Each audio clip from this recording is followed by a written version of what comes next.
Our resident tipster on the show from Racing New South Wales is Brad Gray. Brad, good morning to you. Geez, Villiers Stakes Day, it's creeped up on us, isn't it? Yeah, good morning, Hayden. You're not wrong. We used to have a little break there between the Carnival and Villiers Stakes Day, but now with all these extra races, here it is. And the winner, of course, gets Doncaster exemption, so a bit up for grabs in today's race. Absolutely. How have you assessed that race? Yeah, it's an interesting little race. So you've got Quackerjack as a favourite. I think he deserves to be favourite coming off a really good run in the Gong there last time out, but he's probably short enough at around the $3 mark. I'm with Bobby. I know I'm a bit of a sucker for this horse, but they just keep putting up big enough odds to try again. I think the Randwick Mile suits down in the weight, 53 kilos. And you look at the history of this particular race, and it's always won by that up-and-coming horse who can potentially go through the grades. And I think he fits that field there down in the weight. So 53 kilos will give Bobbing one last chance. Okay, for you though, you've gone outside that race to give us your best for the program. First of all, let's have a look at the market. Quackerjack here with us at $3.10 and $1.50, $7.50 Eldorado Dreaming, $7 for Rainier, who was good last time out, bobbing at $8. The value again, what did you say for the Villiers?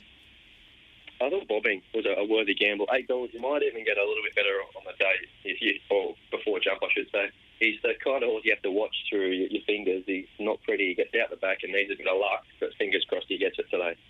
Okay, you've gone to race 8, I think, the Heineken handicap for your best? Yeah, I'm pretty confident that this girl will be winning race 8, number 6, Strone. All she has to do is just back up after last week. It's something she hasn't been asked to do in her 28-start career. That's turn around within 7 days. But if she reproduces either of her last 2 efforts, one of those we're going to have a look at in a replay here. Last week behind Tory Joy, just held up at a really critical point and then flashes late, probably a little bit unlucky. And as Gary Portelli, the trainer, said throughout the week, if she wins that, she's probably running around in the Villiers and not here at another benchmark race. So she does rise 3 kilos, but you get the services of Frenton Abdullah, so not too much of a knock there. And she's just found a very winnable race. So as I say, all she has to do for me is just hold her form at the moment. She should be winning this race. Okay, how do you assess Cutter Deal? We know the horse well, obviously last start second in the Counties Cup, probably more potent over 1,600 metres and has transferred from Murray Baker and Andrew Forsman to Björn Baker. How does Cutter Deal measure up for you in this one, Brad? He's a really tricky horse to assess here because he's had no trials over here, so we don't get a guide.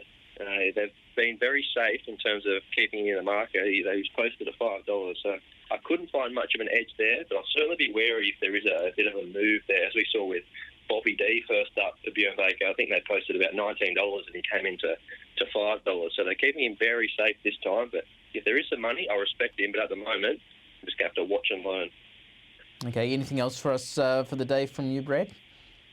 Yeah, there's a few. So I think the best value of the day, or the best roughie of the day, I should say, is in race 1. I think we can have a little play in Sensitar. You don't often see Hugh Bowman riding for Jason Coyle, but here she is. And she found a race with a stack of speed. I know she hasn't won fresh before, but it's a little bit deceptive. She's been in harder races than this, so I'll have a throw with her. She's about $26 over here at the moment. The Razor Sharp, race 6, Passage of Time. He's a lovely-looking, big, strong horse. He just didn't have a hope there first up. He was out the back, no blinkers, and here he is second up, a little bit fitter, a lot closer draw. The shades go back on. I think he'll give us really something to beat there, box seating. And one for lucky last, Something Fast for Anthony Cummings. Resumed over 1,100 metres. He's more of a 1,400-metre horse, which he gets today. And I think he's the type of horse that we can follow with a bit of confidence at this time of year because he can just sail through the grade. So he's the one in the last there, Something Fast. Okay, yeah. So if you can sum it up for us, Brad, what's the best of the program? The best of the program for me is Strome. Gary Portelli's in race 8, number 6. It's about the $3 mark, but I think that's a fair price because she's found a very, very winnable benchmark race. Geez, at Insensata in the first, $21. Yeah, there was $71 about her early in the week. I just think it's a lovely race. There's a lot of speed here, as I spoke about. Kai Lee's punches up. You've got 2 of Gay Waterhouse's runners. Terminology with a bit of speed. Call Me Roy will be thereabouts. So if they overdo it and cut each other up front, she'll be rushing home. She resumed last prep in the Millie Fox. It was only 4 lengths away from the winner there and didn't finish too far off Champagne Cuddle. So if she reproduces anything like that back in benchmark grade first up, I think she'll give us a sneaky hope, and I love the way she trialled. So fingers crossed we can get a big winner there in the first and set up the day.